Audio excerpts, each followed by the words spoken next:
এবার রাজ্যের প্রধান বিরোধী দল মথার এক যুবনেতা তথা বিধানসভার বিজেপি প্রার্থীর দাদাগিরি ঘিরে ব্যাপক প্রশ্নচিহ্ন তৈরি হয়েছে। মাননীয় সেই নেতার নাম বীরলাল নোয়াতিয়া। ঘটনায় প্রকাশ, বীরলাল এবং বিকাশ নোয়াতিয়া গতকাল রাত আনুমানিক 9:30 নাগাদ গর্জি প্রাথমিক হাসপাতালে চিকিৎসককে মারধর করেন। কারণ হচ্ছে, হাসপাতালে চিকিৎসক সহ চিকিৎসা কর্মীরা কেন বিধানসভার বিজিত প্রার্থী মহোদয়কে বিধায়কের মতো সম্মান প্রদর্শন করেনি। তার জন্য রীতিমতো বলিউড স্টাইলে নিজের বাইকের চাবি দিয়ে হাসপাতালে কর্তব্যরত চিকিৎসক সহ চিকিৎসা কর্মীদের উপর আক্রমণের অভিযোগ উঠে। ঘটনার জেরে মুহূর্তের মধ্যেই সংশ্লিষ্ট হাসপাতালে ব্যাপক প্রতিক্রিয়া তৈরি হয় এবং মথা দলের শীর্ষস্তরের নেতৃত্বদের এই প্রকারের অভাবনীয় আচরণ নিয়ে সরব হতে দেখা যায় সাধারণ মানুষদেরকেও। এদিকে গোটা ঘটনার পরিপ্রেক্ষিতে ডক্টর দীপ দাস, যিনি বর্তমানে গোমতী জেলা হাসপাতালে চিকিৎসাধীন, গর্জিপাড়ি থানাতে অভিযোগ লিপিবদ্ধ করেছেন। এখন দেখার বিষয়, সংশ্লিষ্ট ঘটনার পরিপ্রেক্ষিতে কোনো ব্যবস্থা গ্রহণ করা হয় কিনা।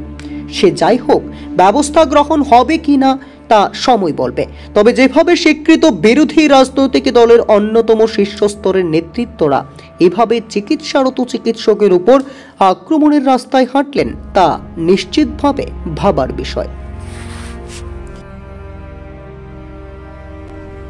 গতকাল রাতে গজ্জি প্রাথমিক স্বাস্থ্য কেন্দ্রে একটি চিকিৎসকের উপর মারধরের ঘটনা ঘটে। মূলত ঘটনাটি কি?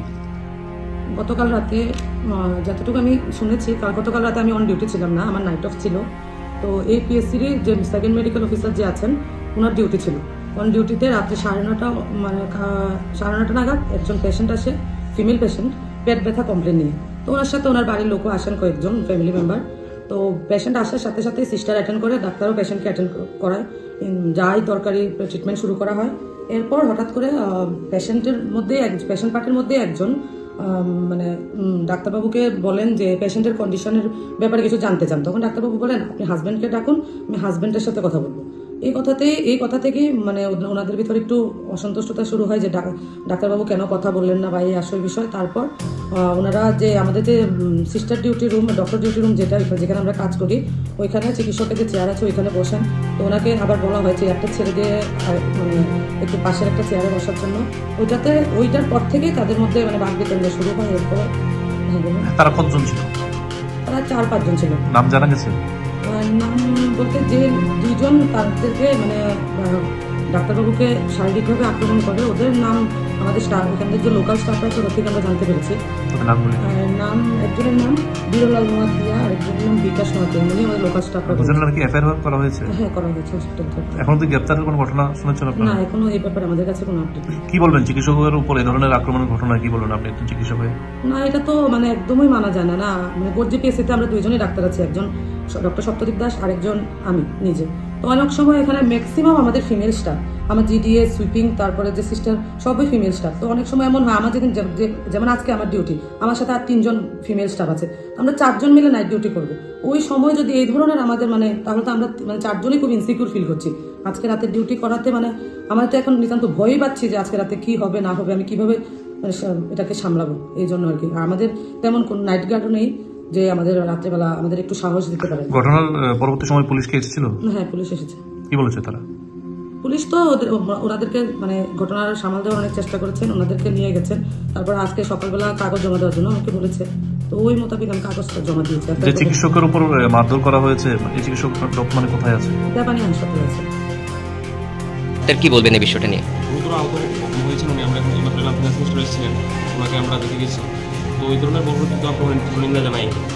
যারা ডক্টর সাহেব আমাদের 24 হিসেবে আমরা ভগবানের রূপে দেখি, আমাদের জন্য সবসময় ওনারা রাত দিন জেগে আমাদের পরিষেবা দেন। তো এই ধরনের একটা ঘটনা, এটা অত্যন্ত নিন্দা জানাই। এবং প্রশাসন আছে, হয়তো আমাদের ডক্টর তরফ থেকে কেস করা হয়েছে এবং যথাযথ ব্যবস্থা নেওয়া হবে। কোনোভাবেই এই ধরনের মিসক্রিন যারা আছেন, যে কোনো ধরনের হতে পারে, এদের কোনোভাবে মাফ করার কোনো রকম স্কোপ নেই। আমরা শক্তভাবে বিষয়টা দেখছি এবং এটা কোনোভাবেই সারা হবে না। স্যার, আপনার সঙ্গে গতকাল 9:30 একজন পেট ব্যথার পেশেন্ট আমার হাসপাতালে আসে। যথাযথ আমি পেশেন্টকে অ্যাটেন্ড করলাম। ওষুধ দেওয়ার পর যখন টিকিট ছিলাম তখন পেশেন্ট পার্টি, আমি হয়তো ওনাকে চিনতে পারিনি। উনি এসে আমার সাথে কত দ্রুতভাবে বাজি দিয়ে করছিল। আমি ওনাকে বললাম যে না, আপনি বাইরে গিয়ে বসুন, আমার যা কথাবার্তা আমি পেশেন্টের হাজবেন্ডের সাথে কথা বলবো। তখন উনি ওনার পরিচয় দিলেন আমাকে। উনি 2020 প্রেসিডেন্ট ইলেকশনে দ্বিতীয় মতদলের প্রার্থী হিসেবে দাঁড়িয়েছে মাথার কেন্দ্রে।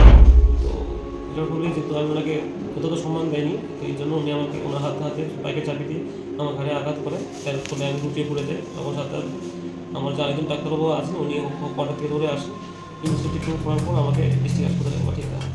যে আপনার উপর অতর্কিত হামলা করেছে ওনার নাম কি? ওনার নাম বিরলাল নোয়াতিয়া। আচ্ছা, ঘটনাটা গজ্জে প্রাথমিক স্বাস্থ্য কেন্দ্র। আপনার নাম কি? ডক্টর সত্যজিৎ দাস। এখন কি মামলা করবেন থানায়? আমরা অলরেডি আমার মেডিকেল সেন্টার যে আছেন, আমরা অলরেডি একটা ডক্টর এখনো আপনি গোমতী জেলা হাসপাতালে চিকিৎসাধীন।